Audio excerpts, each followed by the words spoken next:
Welcome back to Strength 101, the podcast where we break down fitness and nutrition into its simplest form so that you can get the results that you want. Hey, it's me, it's Nick, and I'm back, and today we are going to talk about the roadmap for your first year in strength training. This is an article that I wrote a couple years back. It was a reflection on our first year open as a gym and what I had seen from our members, and I think it rings true more than ever before. So today I'm going to take you through different segments of your first year, 0 to 3 months, 3 to 6 months, 6 to 12 months, maybe even like 10 to 14 months, what you can really expect to happen to your body, what results you can expect, what frustrations you can expect as you go through that first year. And I think it's really helpful to understand what that process looks like, because there's often times where you're going to get frustrated with your results or with your gains, and you should know whether there's actually something wrong or whether this is part of the process. We'll get right into that, but first I want to shout out a member from our gym who did something that was frankly insane to me. We've been on a very heavy single arm pressing cycle, pressing cycle in general, but overhead press, single arm with a kettlebell. Kevin Manus pressed the 106-pound kettlebell overhead for 3 reps yesterday, and it was absolutely insane to me. I'm a tall guy, overhead press not necessarily my game, and I max out at like the 70-pound kettlebell. The 106-pound kettlebell is ridiculous. It is so heavy, and I was shocked at how easy it was for him. And this guy puts in the freaking work. Kevin, one day we're going to have him on so he can share his story, but he lost some obscene amount of weight. I want to say close to the range of 80 pounds while he was training here and training other places.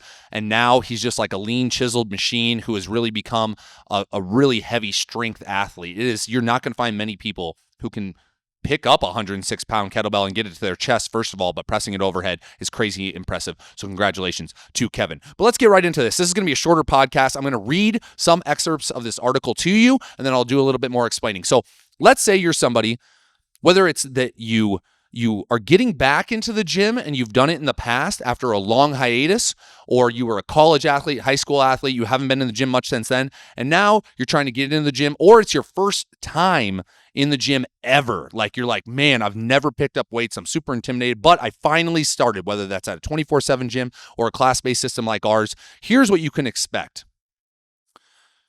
In your first 0 to 3 months, your first 3 months in the gym, basically all you're doing is figuring it out. When you first start, your improvements come mostly from learning how to do the movements. That's actually getting repetition. It's learning the skill of what to do. You understand the lifts better, and you gain confidence in your ability to pick up heavier weights. You feel stronger. Your weights will definitely go up. You're going to start to lift heavier, but initially you're just learning what you're capable of. You're just kind of maxing out your current potential. You're not necessarily improving yet.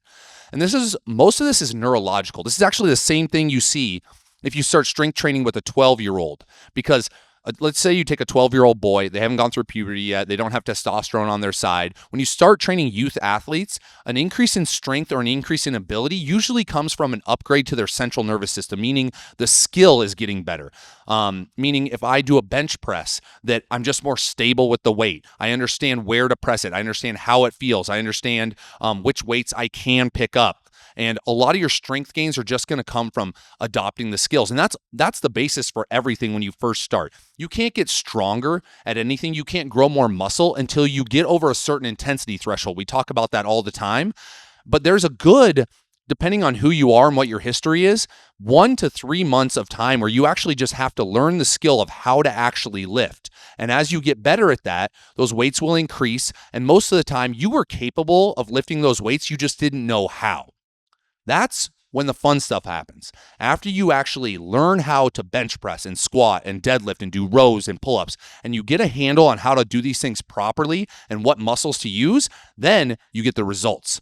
Okay, now you've been in the gym for at least 3 months, and you get into the most exciting part of the process, newbie gains. And I would argue that this lasts from maybe month 3 to month 6. So a good 3 months, you're actually going to finally see improvements in your strength that are actually changing you at the muscular level. You're now skilled enough. You did enough practice, and you're confident enough. That's another thing that you learn in the figuring out phase, to start making real changes to your body. Like I said before, you have to cross an intensity threshold to make changes at the muscular level. You are now skilled enough and confident enough to do that. You pick up heavy enough weights to challenge the muscles and your central nervous system. You see your strength increase rapidly, and your muscles finally are starting to look larger and maybe more defined depending on your body fat levels. If you have low enough body fat, you're going to start to see some definition. Some of the smaller muscles are going to start to pop. And this is the most exciting phase. This is when you really get feedback that you're doing the right things. It's that instant gratification. It's when you're finally excited to get up and go to the gym in the morning or go to the gym after work because you're looking at it and everything feels really easy. This stage feels amazing. You love your results and you're like, wow, if it's like this for the rest of my life, I'd never stop. I'm freaking addicted to this crap. Now, while we all wish that the newbie gain phase could last forever, it just doesn't, unfortunately. And the next phase of your first year of lifting is the most difficult by far. I would argue that this goes anywhere from 6 to 12 months in your journey. So it could be from the 6-month mark up to your first year. Some people get through this faster. Some people get through this slower. And we call this the valley of despair. Ooh, very scary. It does kind of suck though. What you're going to find is you're going to hit your first plateaus. The weights don't increase quite as fast. Your muscles may be changing, but not like the newbie gain phase. You're like, I think I'm getting better, but I'm not really sure. Some of your workouts are finally going to be frustrating. You might take a step back in some things. Maybe you're finally pushing yourself hard enough with enough volume that you're actually too beat up. And once in a while you go into the gym and you just have a terrible workout. And that's okay. That's part of the process, but it is a very frustrating part of the process. Like I said, some days it's going to feel like you're moving backwards. In this stage, your body is being convinced that it needs to make permanent changes. Up until now, the newbie gain phase was likely a lot of temporary changes. It's a lot of pumping up the body with more storage of carbohydrates, more water, maybe some changes just to the look of your skin because you're flushing it out by sweating all the time. But now it's time for your body to make permanent changes, and it takes time and it takes reps and it takes volume and it takes consistency to actually make permanent changes at the muscular level. This is where most gym goers get really frustrated, and I would say this is where most people quit because you start to question like, well, am I doing it wrong? And if I'm doing it wrong, can I find the right answers? Or is it just done for me? Have I maxed out my potential? I can promise you that you haven't. You just have to stick with it for longer. This is also a time when I would say, if you do get frustrated that progress has slowed down, I think this is when a lot of people look for answers by changing up what they're doing. If you had a really good foundation and you were doing the basics during your first 6 months, you're going in and you're hitting your presses and you're trying to lift heavier weight and you're hitting your rows and your squats and your deadlifts and all you're trying to do is improve the weight, and then you start to get frustrated, that's when you're going to find some fancy person on Instagram telling you to do like curtsy lunges and a bunch of body weight stuff, and you're going to start to mix things up. And that's the biggest mistake you can make. You want to stick with what works. You want to stick with the foundation, which is progressive overload, which means that I'm going to continue to practice the main lifts. I'm going to continue to practice lifts in which I can lift the heaviest, and I'm going to get periodically stronger at them. You no longer get that instant gratification during this period, and it's really, really frustrating, but stick with it because what happens afterwards is really, really exciting. Now, like I said, the valley of despair won't necessarily take you all the way to that full year. You might get out of it earlier. It just depends on the person. Some people are really fast adapters in the gym, and some people are really slow adapters, and there's nothing you can do about that. That's just part of your genetic potential. But I would argue that the next stage of your fitness journey in the first year happens anywhere between month 10 and maybe month 14. So you might be over a year at this point, but eventually you hit an inflection point. Boom, it happens. You jump to the next set of weights. Your strength is better than ever.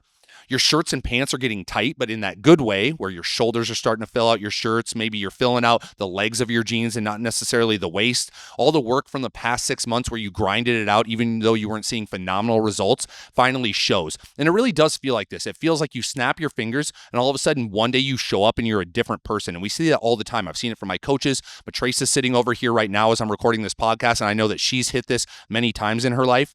But this is a point where you finally feel like you just leveled up seemingly overnight. And when you get past the inflection point, this is permanent change.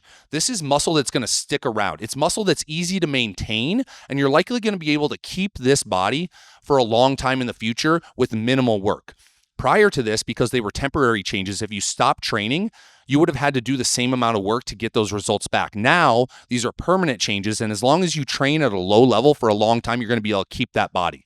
I know that me personally, it's easy for me to maintain the body I currently have. If I want to make further improvements on it, I have to grind, I have to eat, I have to make sure I'm lifting really heavy and really consistently. But if I just want to maintain the body that I built during my 20s, all I have to do is make sure I activate those muscles again, pump them up a little bit here or there. I think the studies show that you actually need 1/9 of the amount of volume to maintain your current body that is necessary to improve your body. So you actually have to push way harder to make improvements in muscle mass than you do to just maintain what you've already built. And it's nice. This is like a checkpoint in a video game. Like, you finally got there. You passed the boss. You hit a save point, so you don't have to go and fight that same boss ever again.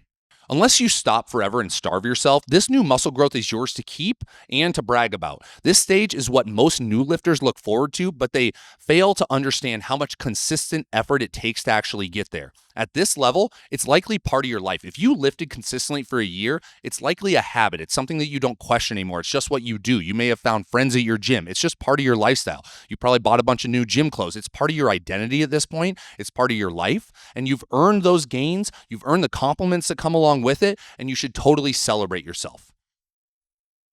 Now, the thing that I have to mention is that after you hit this inflection point, you upgrade. You're likely going to start this cycle all over again. You're then going to spend some more time. It's like you hit that inflection point and it's almost like you get newbie gains again. You get this sudden jump, both in ability and in the muscle mass that was growing to give you that ability. So you're going to hit that newbie gain phase again right after that inflection point, and that's really, really fun and exciting. But guess what's going to come up after that again? Another valley of despair is going to happen. And like I said earlier, Matrace is sitting over here cuddling Griswold, and I've seen her go through this multiple times in the last 3 years that she's been training at the gym. There was a point, I would say, and Trace, I know you don't have a mic right now, but what was it? Probably, I don't know. Actually, can you give her a mic? Awesome. Hello. So probably 3-4 months ago, maybe even closer to 6 months ago, we had a conversation, right? And you were like, hey, I'm frustrated. I feel like I've hit a plateau. I'm not getting any stronger or anything. Do you remember that? Yes. Yeah. Do you remember how long ago it was? Probably about that time span. Yeah. What happened after that? All of a sudden I pushed through and I started lifting heavier still and pushed myself, and now I broke through that plateau again. Yeah. And it was very much like the inflection point that we just talked about. I remember there was some things you were particularly frustrated about. I think it was like some of the snatch work that we were doing, maybe some press work that you didn't feel like you were getting stronger at. I knew you've always struggled with your presses, been more frustrated with them than your lower body stuff. But then it was like, then I remember the other conversation where you came to me and you were all excited because you're like, I did the freaking 62s on snatch today. Yeah. And it was like, it was easy all of a sudden. It was like your body was convinced it was ready for it, and then boom. Yeah. Yeah. So, I mean, you've been lifting for what now? 5 years? About 5 years. Yeah. Do you feel like this cycle is accurate? Like that you go through this? Yeah, all the time. Go ahead. No, go ahead. Oh, I was going to say, it's just like trusting the process of pushing through, because when you get frustrated, you just want to quit and like try something new or do something different. But you just stay sticking with the same exact things or the same exact exercises and keep working at it, eating more, fueling your body, and you're going to push through that plateau.